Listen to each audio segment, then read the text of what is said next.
nǹkan tí mo fẹ́ bá yín sọ ní alẹ́ ó ṣe pàtàkì mo dẹ̀ fẹ́ kí kálukú fi ọkàn sí. Òótọ́ la ti ń ṣe politics in Nàìjíríà ó ti pẹ́. Èmi ti gbọ́njú ńgbà tá à ń ṣe action group. Mo ti yẹ undergraduate ńgbà tí crisis Western region tó bẹ̀rẹ̀ 1962 tí action group túká. Èmi wọn ló kó àwọn ẹgbẹ́ mi mọ́ra àwọn àpọ̀ bíi 4-5 tá a sọ pé a lè dá action group sílẹ̀ but a lè dá action group youth association sílẹ̀ padà. Action group youth association wà tẹ́lẹ̀ but ó ti parẹ́ àwa wá dá padà. Mo dẹ̀ rántí iye àwa tá a ṣèpàdé ní Ìbàdàn ní University College níjọ́ yẹn a ò ju 4-5. Ẹ̀gbọ́n wa Abíọ́dún Fáládé, èmi, Julia Fawi, who later became Julia Akintoye, David Oke, àwa bí àwọn bí méjì mìíràn sí la sọ pé àwa dá Action Group Youth Association sílẹ̀. Later, Action Group Youth Association, Student Association la kọ́ dá sílẹ̀ yẹn. Later, àwa dá Action Group Youth Association sílẹ̀. Ẹ̀gbọ́n mi Ayọ̀ Fásánmi wọ́n yàn ní president. Èmi tí mo jẹ́ àbúrò ẹ̀ because he was more than almost 10 years older than myself. Wọ́n yàn mí ní assistant here. Adẹ̀yàrá bẹ́ẹ̀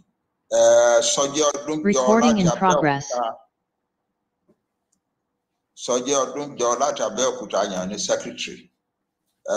Wọ Ẹgbẹ́lékè láti Ìbàdàn àyàn ní treasurer, so on and so forth and so forth. Mo ti gbọ́njú pé mo ti gbọ́njú gbà mo lè ṣe vice president organization ńlá bí Action Group Youth Association. Kamari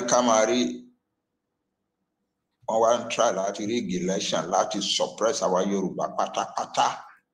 Kan gbé kó jẹ́ pé ẹni tí àwọn bá ń fẹ́ nìkan náà máa dìbò fún nílẹ̀ Yorùbá.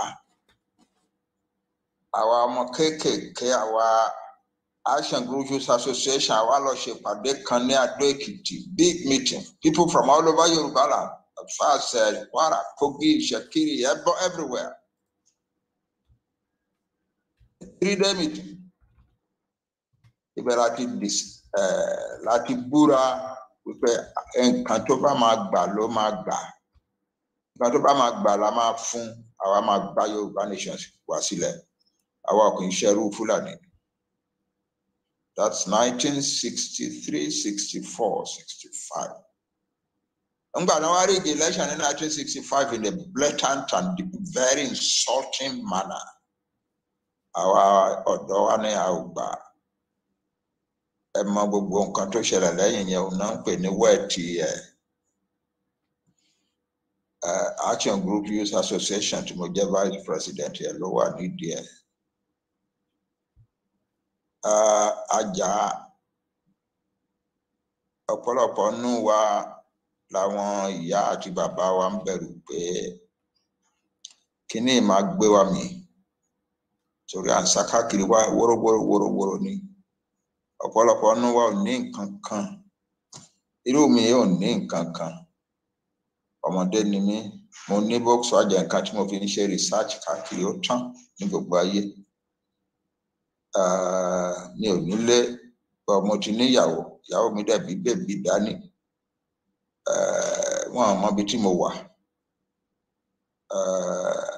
Àwọn university professor wọ́n ní èmi one of their best students. Wọ́n rí mi mọ́ nígbà graduate school. Professor Adé Ajayi tó ṣe supervisor mi university pé wọ́n rí student yẹn. Òun náà wá bẹ́ẹ̀ sí send telegram káàkiri. Telegram là ń send ńgbà yẹn. Ó send sí Adó Èkìtì, ó send sí nọ́mbà ilé wa, ó send sí ààfin Èwe Adó Èkìtì. Kábíyèsí where please ask Banji to return to the university. Mi ò padà o. Because àtijọ́ pinnu pé nǹkan tó bá ti gbà la máa fún.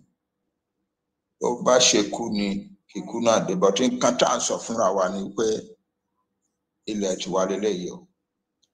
Kò sẹ́ni kankan tó máa dominate wa nílẹ̀ tiwa. Bàbá Awólọ́wọ̀ wà lọ́gbà ẹ̀wọ̀n, a lọ máa ń kí wọn lẹ́ẹ̀kọ̀ọ̀kan. A lè tóbi méjì mẹ́ta ká kóra wa sínú mọ́tò ká lọ kí wọn. Ṣùgbọ́n bàbá dẹ̀ máa ń wọ̀nù àwọn ẹ̀yàn ọmọ ẹ má jẹ́ kán pa yín. A dẹ̀ sọ fún bàbá wípé tí wọ́n bá pa wá wọ́n pa wá. Ó bẹ́tà wípé kán pa wá ká kú ju pé kí àwọn Fulani wa máa dictate fún àwa Yorùbá lórílẹ̀-èdè wa. Who are the Fulani? Why? In the final analysis, kú ṣẹlẹ̀. Ìjọ tí kú yẹn ṣẹlẹ̀ ọ̀pọ̀lọpọ̀ náà àwọn lídà tó ń tẹ̀lé Akíntọ́lá wọn rò pé àwọn ọmọ Awólọ́wọ̀ lápá Akíntọ́lá la dà lóru. Wọn mọ̀ pé àwọn sójà ni. The Ọba Akran, who was then the deputy, who was then the minister for chieftaincy affairs, ilé tó ń gbé òjìnà sílé Chief Akíntọ́lá. Nígbà tó ń gbọ́ ìbọn àwọn sójà ń bẹ̀ lóru ó sá kúrò nílé ó lọ sí Láfíà Hotel ní Àpáta Gàǹgà.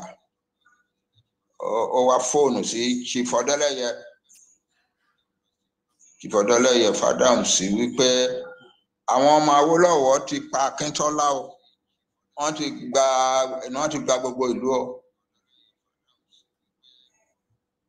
Kẹ́sọ̀ kó declare òun as acting premier kílẹ̀ tó mọ́ o, so that ìlú onígbòfò kóun bá lè ṣe ìjọba. Chief Ọdẹ́lẹ́yẹ fàdáhùn sí wá dá lóhùn pé yẹ ká dúró ká gbọ́ nǹkan tó ń ṣẹlẹ̀ o. Àti ìgbọ́ dáadáa o. Before morning wọ́n dẹ̀ ti wá gbọ́ dáadáa pé sójà ló gba ìjọba. Ìjà Yorùbá to remain independent ní Nàìjíríà ó pẹ́ tó ti wà. Ó pẹ́ tó ti wà o. Ẹni tó bá rò pé politics la ṣe ó ti wá yí padà pátápátá báyìí. Ẹni tó bá rò pé politics lásán la ṣe ń ṣe kó tutọ́ ẹ̀ sọnù. This is not politics. This is war. Ẹgbọ́n ẹ̀yin ọmọ mi, this is not politics, this is war. Nǹkan tó dẹ̀ ń ṣẹlẹ̀ ni wípé àwọn Fúlàní ti wá rí i pé wọ́n lágbára Nàìjíríà dáadáa. Wọ́n dẹ̀ wá ronú sí láti bí 1980s, I repeat, from about 1985-86 ni wọ́n bẹ̀rẹ̀ sí ronú sí wípé kò sọ́nà tá a fi lè gba ìlú yìí àfi tá a bá sọ́dìjà. Ìjà la máa fi gbà. Terrorism la máa fi gbà. Wọ́n á bẹ̀rẹ̀ sí send àwọn ọmọ North sí fún àti lọ train as terrorists abroad. The first such young people that were sent from the North were sent in 1986. They were sent to Libya, Afghanistan, Pakistan, Somalia. And when they started to come back, various terrorist groups then emerged in the North. Very many. Ó kàn wá jẹ́ pé eléyìí tó ṣoríire jù láàrin wọn ni Boko Haram. But Boko Haram was not the only one. Gbogbo ìgbà wọ̀nyẹn ni wọ́n pa gbogbo Southerners. Wọ́n máa lọ bá pastor ní ilé ẹ̀. Wọ́n pa ìyàwó ẹ̀, wọ́n pa wọn ọmọ ẹ̀, wọ́n jó church, wọ́n ṣe sudden mobs and so on. The mobs were not sudden, they were carefully planned.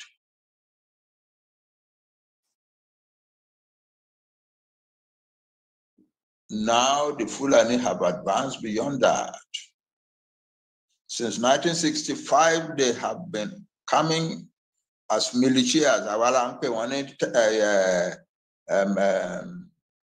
Fulani herdsmen. They are not herdsmen. They may be herdsmen in profession, but they are militia men, well trained and well armed to go and cause trouble in those areas of Nigeria to get our indigenous people's language. And the objective is, as one of their leaders said, one Ayekooto in 2014, Lotiso, only wish Allah, through the British, gave us Nigeria to rule and to do with as we please. But our long way, especially our go can shebo she won. Amama fajobon, amama de or democracy kankan. But from now on, we shall kill, maim, destroy, and turn Nigeria into the bloodiest war zone on the African continent. The Mujahideen are ready.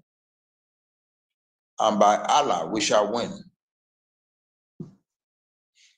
What's at the bottom of all this?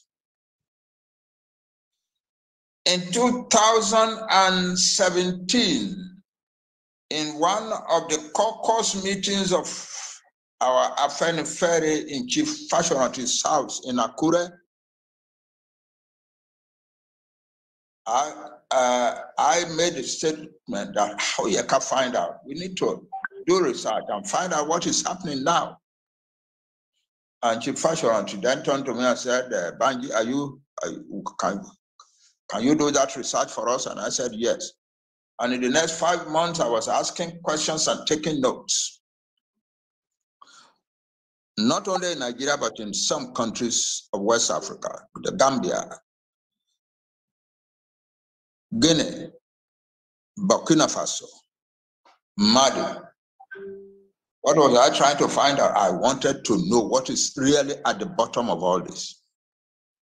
So when I talk about these things, I'm not talking like a politician. I'm talking like a trained researcher, intellectual, a historian. And I want you to listen to me carefully. We are faced with a people called the Fulani who are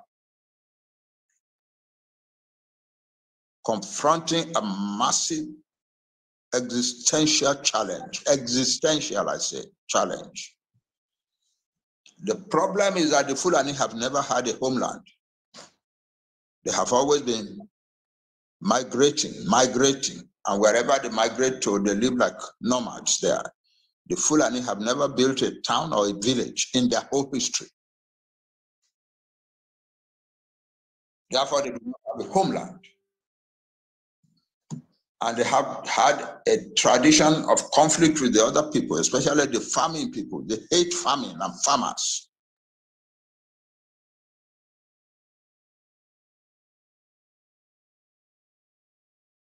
So now, since about the 1980s, they began to think, why any homeland? Homeland, it was ancestral homeland, the land where we grew up and own. But our Fulani, we don't have any such. And people are discriminating against us in many countries. So we now must have a homeland. So they started to hold secret meetings. I want you to listen carefully. So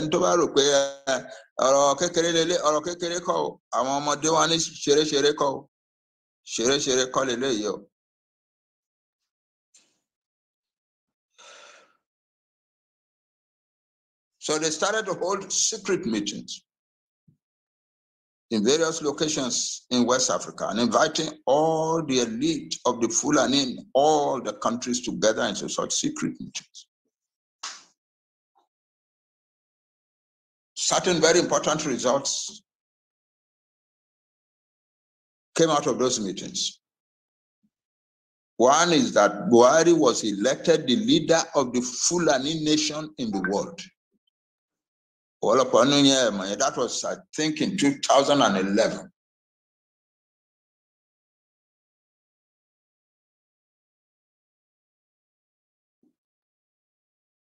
The other decision that touches you and touches your whole Yoruba nation is this: that it was decided that when all things are considered, Nigeria is the homeland that God really wants to give to the Fulani, who have never had a homeland. Nigeria is the homeland that God designates for the Fulani people. All of Nigeria, not just part of Nigeria. And they came to this decision from looking at the history of Nigeria.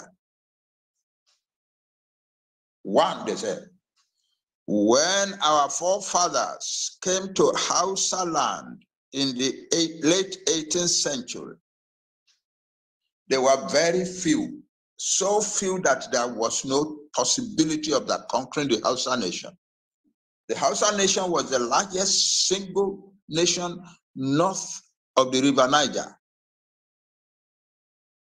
And they were civilized people with a number of cities.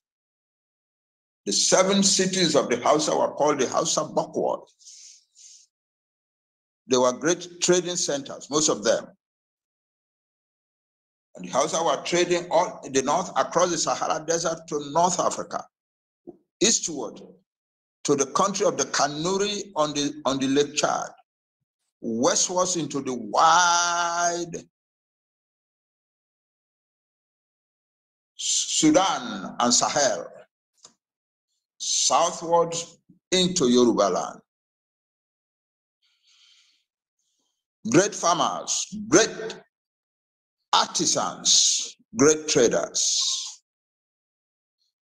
It was absolutely impossible for the Fulani to have conquered them because the Fulani had no means of conquering such a great nation. But one of their men, who was a teacher in Arabic studies, Quran and so on, the kind of thing that a person like me experienced as a young man. I had an uncle who used to teach us the Quran and the Arabic alphabets. I learned it. That's Afa Communique, that's all.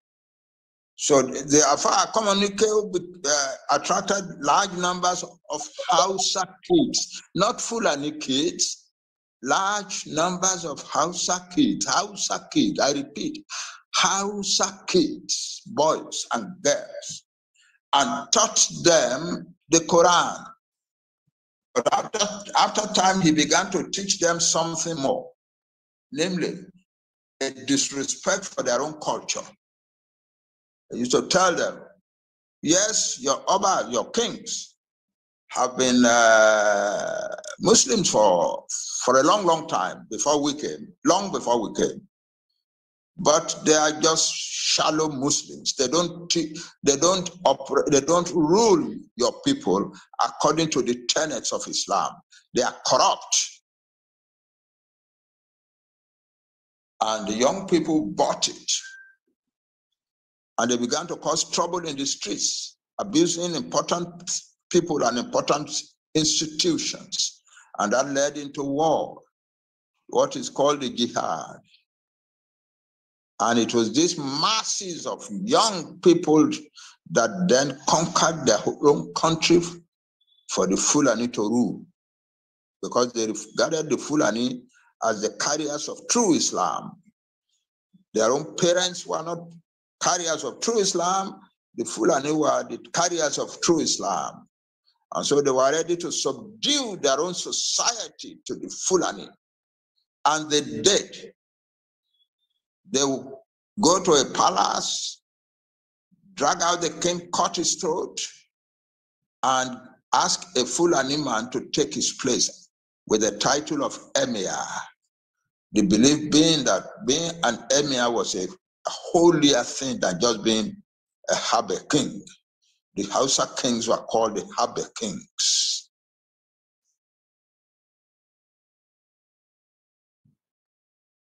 So the Fulani today, the elite, in their secret meetings came to the conclusion That is God in action. That's God action. It's not we, Fulani. We could never have done it. That God gave us Hausa land. And we have been ruling the Hausa people ever since. And reducing them to nothing in their land. In 2018, one Fulani leader was leader of an organization called GAN, Allah Fulani Development Association. He came to speak to us Yoruba leaders in Lagos, in the home of Chief Ayekooto Banji.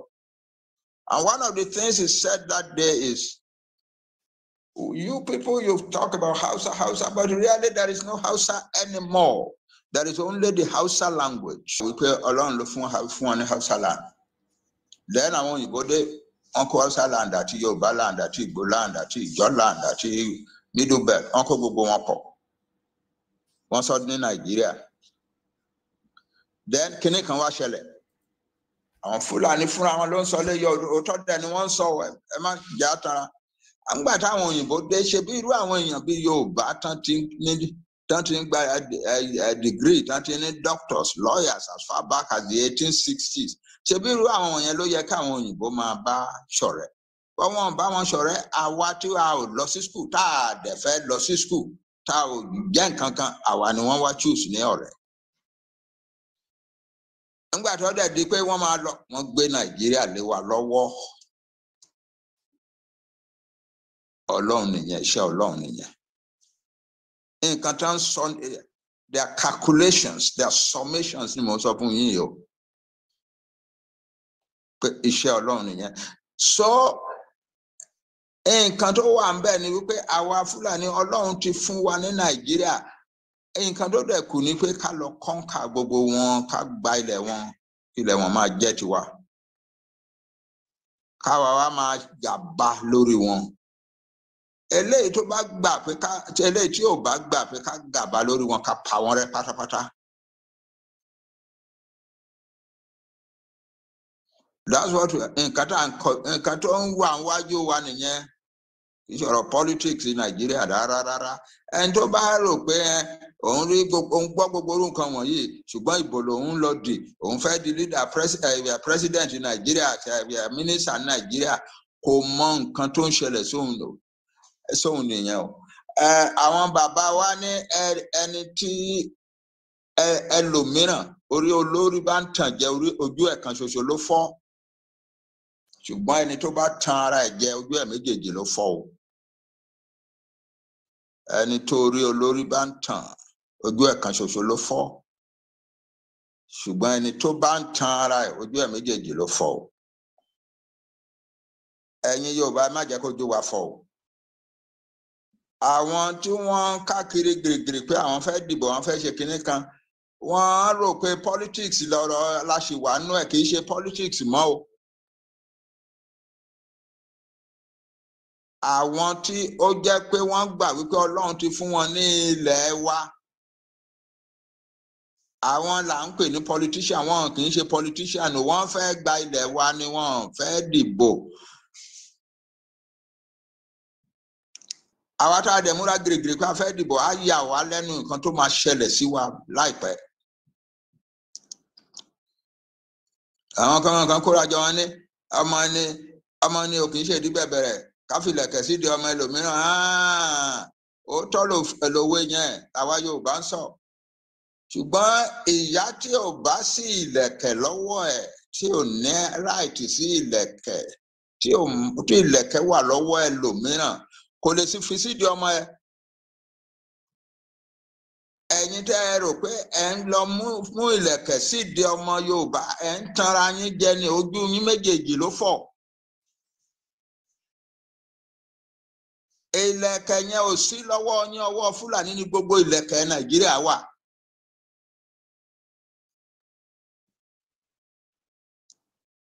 Lẹ́sàn Ghana tẹ́lẹ̀ múra fún ọwọ́ wọn ló wà. And ẹ̀kan tán dẹ̀ lè ṣe options tó gbà lọ́wọ́ wọn tán lè lo against yín kò níye.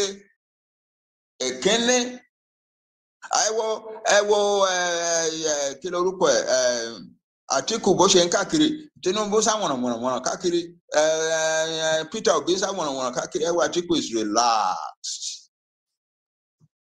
Why? Òun mọ nǹkan tó máa ṣẹlẹ̀, ẹ̀yin ò mọ nǹkan tó máa ṣẹlẹ̀. Ìlẹ̀kẹ̀ ò sí lọ́wọ́ yín, ìlẹ̀kẹ̀ wà lọ́wọ́ àwọn Fúlàní.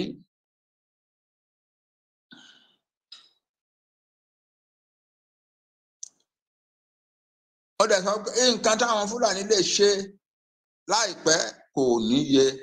Èkíní wọn ẹjọ́ tí Àtíkù pé Buhari ní 2019 ó sì wà láyé wọn àti ìdá. Wọ́n lè dá lọ́la àbẹ́ ọ̀túnla kan sọ pé Buhari ló win election 2019 yẹn lóòótọ́ kó wá lọ máa ṣe president kí Buhari kúrò ń bẹ̀. Wọ́n lè jẹ́ kó kú oṣù kan kí election dé kan gbé yẹn síwájú. Kí gbogbo mo fẹ́ di president, mo fẹ́ mú lẹ̀kẹ̀ sí di ọmọ mi kó wá jófò mọ́ yín lọ́wọ́. It can happen. That's one thing that can happen. Wọ́n lè sọ pé wọ́n ti dájọ́ at last. Supreme Court ti dájọ́ yẹn at last. Àtíkù ló win election 1919, therefore Àtíkù ló yẹ kó ti máa ṣe president láti 1919 kó wá lọ bẹ̀rẹ̀ sí ṣe president ẹ̀ báyìí fún ọdún 4. Àti rírú ẹ̀ rí ó ti ṣẹlẹ̀ nílẹ̀ Yorùbá dáadáa rí. Àwọn ọmọ tó ń win election tó ń rí gẹ̀mọ́ wọn lọ́wọ́ tí adájọ́ after 3-4 years tí adájọ́ wá sọ pé àwọn ló win election tí wọ́n ṣẹ̀ wá lé ẹni tó wà lórí oyè yẹn kúrò tí wọ́n wá gbé ipò gómìnà fún ẹni tó win lọ́dún 3 lọ́dún 4 sẹ́yìn. Ó ti ṣẹlẹ̀ nílẹ̀ tiwa rí, so a lè sọ pé a ò mọ̀. It can happen now. That's one option. Another option ni pé kí àwọn Fúlàní àtàwọn terrorists wọn tán ti kó wá, àwọn ISIS, àwọn Al-Qaeda kan ní àwọn ti gba ìjọba, gbé Buhari wọn lọ gbé pamọ́ síbì kan. Àwọn wá ń pariwo pé àwọn now ní government of Nigeria wọ́n ti suspend the constitution. Gbogbo wa adẹ̀wà lábẹ́ wọn and so on. Kò dẹ̀ sọ̀rọ̀ election. The constitution is suspended. Ẹ̀yin tó ń sá káàkiri fún election bó ni lẹ̀kẹ̀tẹ̀ fẹ́ mú sídìí ńgbà yẹn.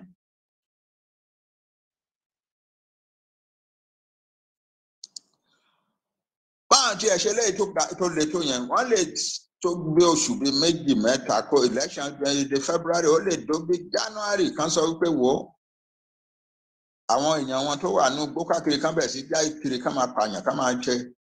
Káwọn ọ̀gá wọn wá announce láti Àbújá wípé wàhálà ìlú ti dàrú o, wàhálà ti pọ̀jù o, a lè ṣe election o. Therefore a ti cancel ọ̀rọ̀ election fún 2023. A dẹ̀ máa ṣe ń jọ́ tó bá ṣe é ṣe, kò ṣe é ṣe báyìí. Kí Buhari máa ṣe president ẹ lọ, and there are options. Ọwọ́ wọn dẹ̀ ni gbogbo ẹ̀ wà. Ọmọ ni ò kì í ṣèdí bẹ̀bẹ̀rẹ̀ ká fi ilẹ̀kẹ̀ sí di ọmọ ẹlòmíràn. Tí ilẹ̀kẹ̀ ò bá sí lọ́wọ́ ẹ kò sí lọ́wọ́ ẹ náà nìyẹn. Ilẹ̀kẹ̀ ò sí lọ́wọ́ Yorùbá báyà lè fi ilẹ̀kẹ̀ sí di ọmọ wa kankan. Nǹkan ṣoṣo tó open fún wa tẹ́nìkan kan ò lè bá wa sọ sí wá sẹ́yìn ni pé a ní right láti sọ pé a ò ṣe Nàìjíríà mọ́. We want to be a country of our own. We want Yoruba nation.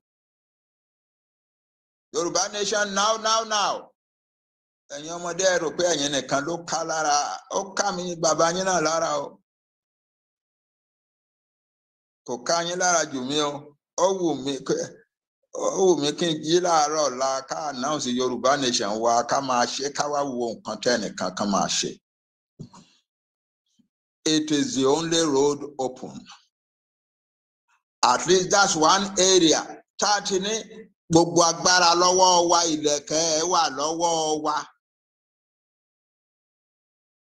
Ilẹ̀kẹ̀ wà lọ́wọ́ wa o. The right to self-determination is the right of every nation in the world. àwa Yorùbá dẹ̀ ti ń ṣe látọdún kẹta látọdún kẹrin nǹkan tí àwọn alágbára ayé dẹ̀ ní ká ṣe àti ṣe wọ́n ní tẹ́ ẹ bá sọ pé ẹ fẹ́ gba òmìnira ara yín ẹ fẹ́ ṣe self determination yín ìyẹn ò fún yín ní right láti cause trouble o àwa Yorùbá dẹ̀ sọ láti bẹ̀rẹ̀ ńgbà tá a bẹ̀rẹ̀ pé àwa ò ní cause trouble we are going to do this peacefully kan tá a sọ fún gbogbo ayé nìyẹn gbogbo àwọn bàbá wa ní Nàìjíríà ló pè mí di Aláàfin di Ọọ̀ni di Awùjalẹ̀ di Aláké di Ọba of Lagos di Èwí of Adó Èkìtì di Déjì of Àkúrẹ́ di Ọ̀ràngún of Ìlá wọ́n ń pè mí káàkiri ni pé àwọn ọmọ ẹ̀wọ̀ nǹkan tí àìwá àtàwọn ọmọ ẹlẹ́ǹfẹ̀ yìí ṣé kò ní da ogun ṣé kò ní di ìjà rẹpẹtẹ ṣé ẹ̀jẹ̀ ò ní ṣàn mo dẹ̀ promise wọn ní kọ̀ọ̀kan pé ẹ̀jẹ̀ kankan ò ní ṣàn I will see to it pé àwọn ọmọ wa ò jà wọn kú ọmọ wa kankan ò ní kú sí títì torí ọ̀rọ̀ yìí.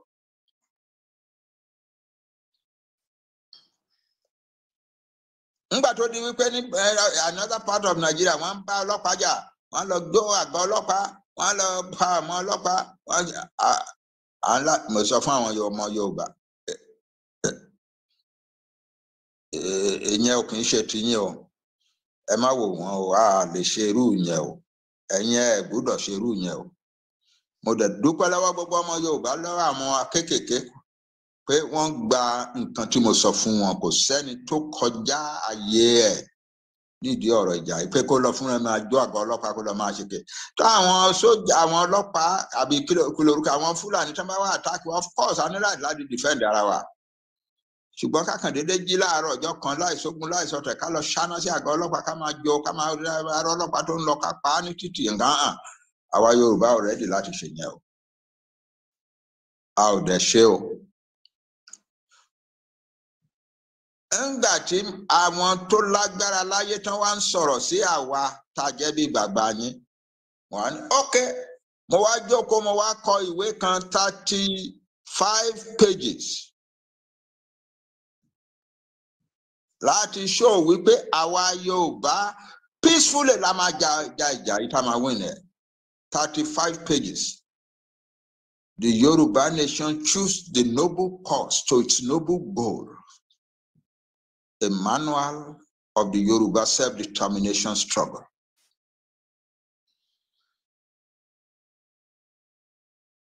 We have won a lot of honor in the world. We are sharing peacefully. Yẹ kí ọ̀pọ̀lọpọ̀ àwọn alágbára láyé tá à ń bá sọ̀rọ̀ lẹ́nìí kan fetí balẹ̀ kan gbọ́ wa ká máa béèrè question lọ́wọ́ wa ká máa dáhùn.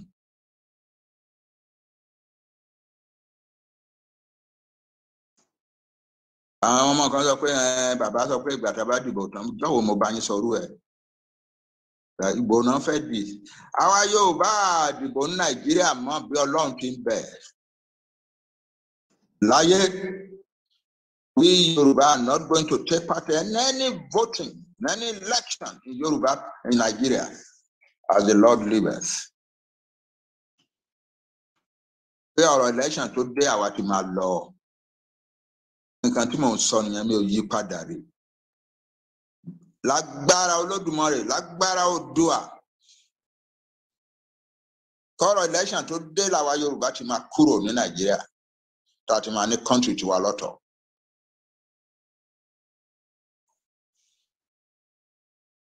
Àwọn ọmọ kan sọ pé mo gbọ́dọ̀ ṣe níjọba ìbáìbà ẹ má ṣe bẹ́ẹ̀ wọn kì í ṣọ̀rọ̀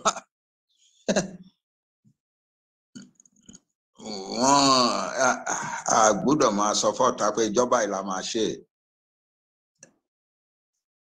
wọn á lọ rẹ́dì dẹ̀yìn mi mo dẹ̀ ti bẹ Ọlọ́run pé ìkankan lára àwọn ọmọ mi wọn má jẹ́ kí gbókù wọn títì nídìí ọ̀rọ̀ yìí.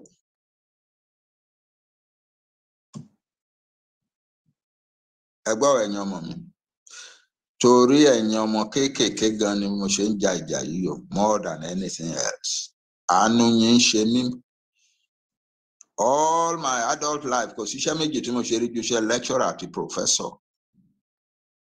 ẹ̀yin ni mò ń kọ́ o kíkọ́ tí mo dẹ̀ ń kọ́ yín pé ẹ máa jáde ẹ máa lọ dèèyàn ńlá ẹ máa tọ́jú ìyá àti bàbá yín ni o. So kò easy fún mi kí n dúró kí n máa wò yín kẹ́ máa wọ́ọ̀dẹ káàkiri kẹ́ máa níṣẹ́. Ṣé nígbà tí n bá tẹ̀ wá gbọ́ news tí màá ń gbọ́ dáadáa pé àwọn ọmọ kan tó kúrò nílẹ̀ Yorùbá tán sá lọ fẹ́ lọ gba Sahara Desert àti Mediterranean jáde sí Southern Europe kankan pé wọ́n ti kú sínú desert tàbí wọ́n ti kú sínú omi Mediterranean. Mi ò kì í lè sùn o.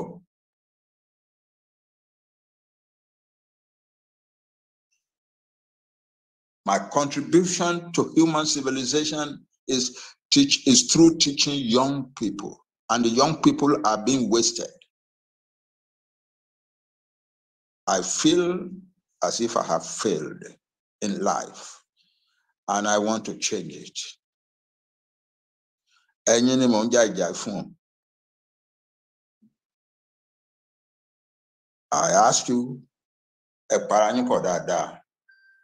Ẹ yé ṣe bí wípé ẹ̀yin lẹ ní o. Ẹ̀yin ni mò ń ṣe fún o. Ẹ jẹ́ kí gbogbo àpọ̀wọ́pọ̀ ká ṣe kó dáa o. Ibi tó bá yẹ ká dákẹ́. Ibi tó bá yẹ ká pariwo síta ká pariwo síta. Nǹkan tí a bá tí ní ìdí láti fi hàn ọ̀tá ká má tí fi hàn ọ̀tá. Eléyìí tó bá fẹ́ fi hàn ọ̀tá kan lọ ṣe fẹ́ nú wọn. A dẹ̀ máa yin ṣúùsì ni a máa fi hàn wọn. That's how war is fought. A kàn dédé máa carelessly máa sọ̀rọ̀ ara wa síta. Bàbá gbọ́dọ̀ la declare níjọba ìgbà àbá máa sọ yẹn síta. Kí ló dé? Kí ló dé? Ẹ má ṣe bẹ́ẹ̀. You are mostly educated boys and girls. Mo bẹ̀ yín. Ẹ má jẹ́ ká ẹnìkan kan tì yín sí irú àṣìṣe yẹn. Àṣìṣe nìyẹn. Ẹ gbọ́dọ̀ wa máa sọ pé àwọn leaders wa gbọ́dọ̀ pé kí ni declare níjọba ìbáyà wa àbí àwa kan má ṣe bẹ́ẹ̀ ẹ jọ̀ọ́. Ẹ má ṣe bẹ́ẹ̀. It is not right. It is unworthy of an educated citizenry. You are educated people. We are going to have a country by the grace of God before this year is out. I say that confidently, prayerfully, faithfully before God. But ká tó ready ṣe máa pariwo wípé lóṣù tó ń bọ̀ la máa declare dáadáa o. Ẹ má ṣe bẹ́ẹ̀. Wọn kì í ṣerú yẹn.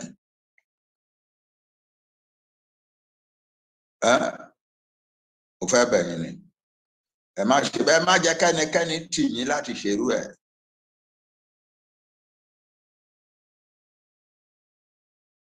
There is no need for it.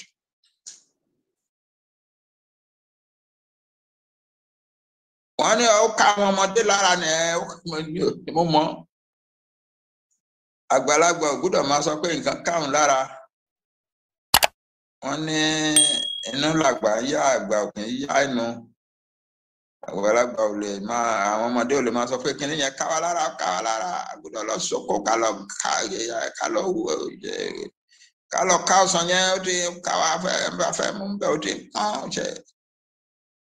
Bàbá ò ní join wọn láti pariwo bẹ́ẹ̀ á jókòó sílé á jẹ́ kán lọ ká ọsàn wọn wà.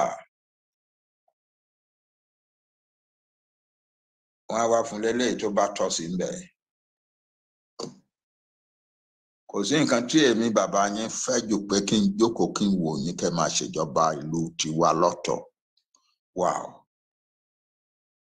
If God grants me that, I will go dancing to thank my God in heaven. Kí n lè jókòó kí n rí yín kẹ́ máa ṣèjọba ìlú yín lọ́nà tí mo mọ̀ wípé ẹ̀yin ọmọ Yorùbá ẹ lè ṣe. You have the blood of the civilization builder in your veins. You can create a great, beautiful nation in the world. A land of prosperity, power, beauty. a loving, laughing, illuminated family. But we have it in our veins to build such a country, and you will build it. And I want to see you begin to build it before I go to answer my God. So I want it today. I don't want it tomorrow. I want the country today because I'm an old man and it's difficult to predict what will happen to an old person. So I am more anxious than you are. I am more eager than you are. First of secret in your phone, I want to see you ruling your own country. I want to see you ruling your own country. It will be the crowning experience of my life to stand or to sit in front of my television in my house and watch you swear in a Yoruba prime minister and Yoruba ministers and set up powerful institutions to lead our Yoruba to greatness and prosperity in the world. Ooh, I can't wait for it. So Kenny Kankamaro came already duro fun Kenny. I want it today. I don't want it tomorrow. I want it today. I want it to happen today. It's just that some things must be done. We must do certain things.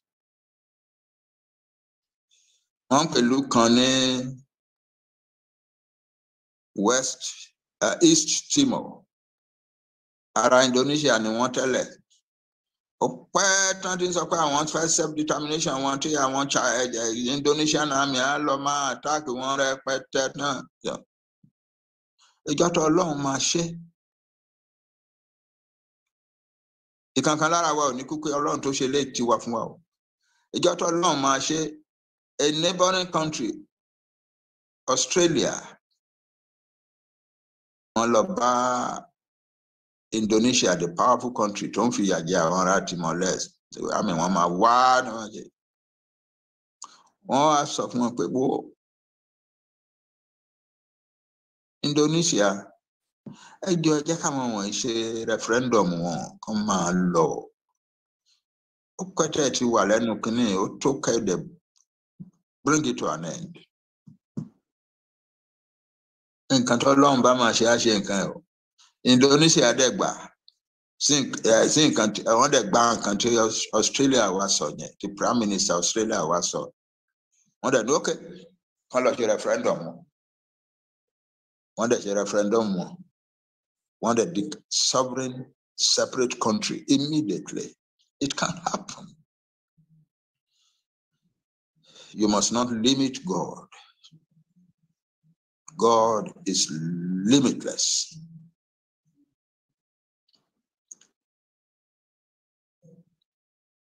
Ó lè jẹ́ pé tá a bá decide and lọ, wọ́n máa kógun wá kọ́ London fún wa lágbára láti lé ogun wọn padà. It can happen. A lè kó àmì ìjọba yìí. Tó tá a bá kó àmì ìjọ, wọ́n á pariwo pé àti the insurrectionists. Àwọn gbogbo ìjọba ayé àdẹ̀wà máa against wa. Because we are still part of Nigeria, a lè kó àmì ìjọ nínú Nigeria, be anywhere. Korúkọ wa má bàjẹ́. Kò sí bá ṣe lè ṣe á bà wá lórúkọ jẹ́.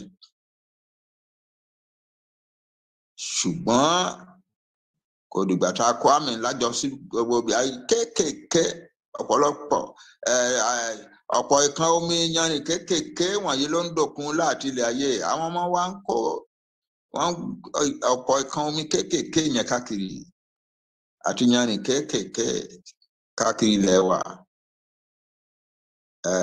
Tá a bá papọ̀ ó lè tó nǹkan tó ń gba ilẹ̀ wa náà sílẹ̀. Má jẹ́ ká fojú di. Nǹkan tó ṣe pàtàkì ni pé àwa yòókù tá a wà lókèèrè tí a sí ń bẹ̀ tí a lè bá wọn ṣe ká máa ṣètò bí a ṣe máa sẹ́ndì nǹkan sí wọn ká máa fi ṣe nǹkan tán fẹ́ ṣe. especially money.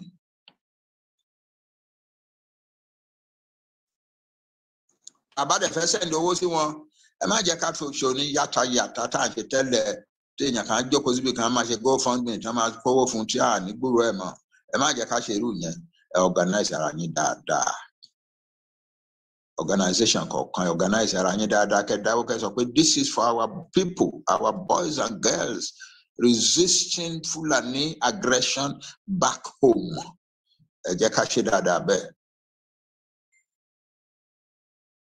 Neno Yoruba Central Fund want to create a section for security, security, how to strengthen our people to protect our land.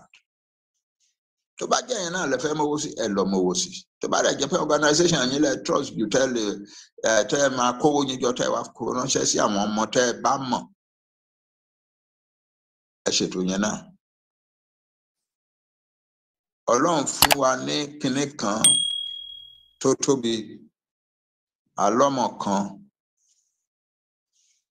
tí ọ̀pọ̀lọpọ̀ náà àwọn ọmọdé trust a leader wọn lè léyìí. Ọlọ́run àtúbọ̀ máa gbé lọ́wọ́ sókè, Ọlọ́run máa fún lọ́gbọ́n sí i, Ọlọ́run máa fún lágbára sí i. We are not defenseless. I repeat, our Yoruba, we are not defenseless. Sure, before the end of the year, we will declare our country. But what day before the end of the year, we will never tell anybody until we are ready. It's foolish to tell anybody. And part of the whole scenario will be that we will carry out our big rally. The mother of all rallies.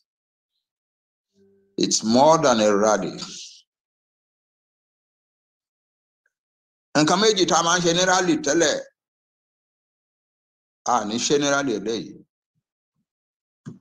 Ekini gbogbo wa kẹrù wa lọ́jọ́ ìnà àwọn tó fẹ́ ṣe rally ní ìlú mìíràn tó jìnnà ní Ìbàdàn ní Abẹ́òkúta lÉkòó ní Adó Èkìtì nǹkan. This time around, you hold your town. You hold the town where you live. When it is time to rally, you go into the streets and you hold the streets of your town. That's it. Kawa weni toma wa kogun wa toma non soja wa pe kan wa mama yìnbọn sí wa níbi tá bá gba títì wa lọ rẹrẹrẹ tá fún mọ́tò kan láyè láti rìn for 2, 3, 4, 5 days. Ìgbà yẹn ni gbogbo ayé máa mọ̀ wípé àwọn wọ̀nyí ready fún ìlú wọn lóòótọ́. Mo sọ̀tọ̀ tàn kan fún yín rí nígbà táwọn jagun àwọn táwọn South Africa ń jagun against apartheid tó ní wọn lára ńgbà kan wọ́n wá ránṣẹ́ sí America. Henry Kissinger, the historian Henry Kissinger, òun ni Secretary of State ńgbà yẹn. Wọ́n dẹ̀ lọ bá wọn ròyìn fún gbogbo nǹkan tó ń ṣẹlẹ̀ sí wọn so nígbà tó máa dá wọn lóhùn níjọ́ kejì ó ní ẹ pẹ̀lẹ́. Since you came, all that you have been telling me is that you have a problem. Since you only have a problem, there's nothing America can do about it for you. But if you have a crisis, then America cannot keep quiet. America must intervene.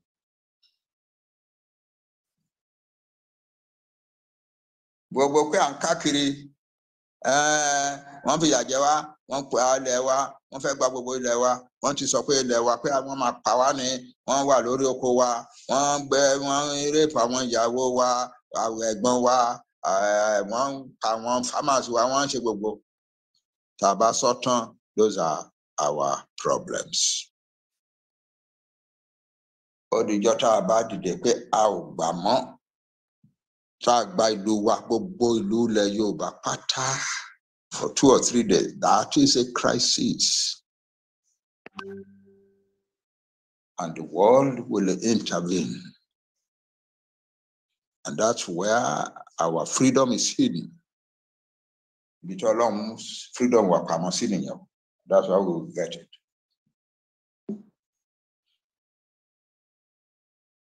We're a great nation, but I want problem come with the first suffering by. The problem is we are a very, very democratic nation. Yoruba can't come with me. Fair come out sure, come out feel low. I be quick on my saucy. That's a democratic state. We respect ourselves. The Yoruba person respects himself or herself. But Emma Jackie, what do you alone now? Can't share you. But Dada Buddha saw to me, I can.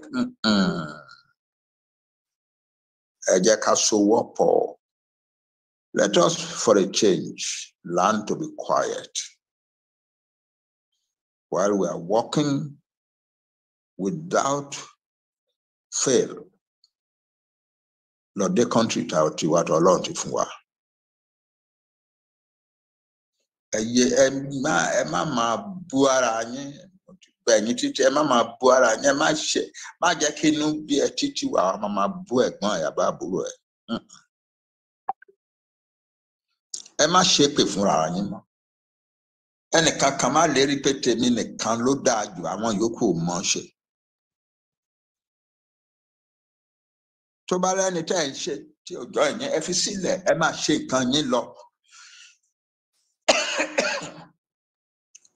To buy ya. Tinam to omi backbone aye query. Bàbá ẹ kú òun láti àtàrọ̀. Màá fẹ́ kí ẹ bá mi ṣe omi mu díẹ̀ bàbá. Ṣé ọmọ kí yín o, nǹkan tó wà ń bẹ, iṣẹ́ tí mo wá fún yín lé nìyẹn. Get ready to defend our land. Contribute everything you can. And be ready to fight if fighting is what God wants us to do. Because our common lama choose. If God says you must fight before you take your country, chicken up, we are ready to fight. If God says, Umara Allah no see you to my benny negotiate Nija, Odana, Ashena. Whichever, we must be ready. Both Jenny. Our Israeli they fought more than 40 wars. Go to the people he led it to know. In fact, it can be good to our moral and psychological well-being. We fought and drove the enemy out of our land. They came like vultures. We destroyed all of them and threw those of them, the remaining of them, out of our land. It will be good to be able to brag like that for the rest of time. So let us get ready. Mokinyo. We are going to have a great rally. We are going to declare our nation. I want to know election kakiri wan ri pe ofo ni won de kakiri o. Ajade apere ni won lo pon mi si o. O se le dun lenu won bayi. Oh, election boy. So láìpẹ́ jọjọ wọ́n á rí wípé òfo ni wọ́n lé káàkiri òfo pátápátá. And that the place to be is with their own people. That's all. In the struggle for their own country. Thank you very much. Mo dúpẹ́ o.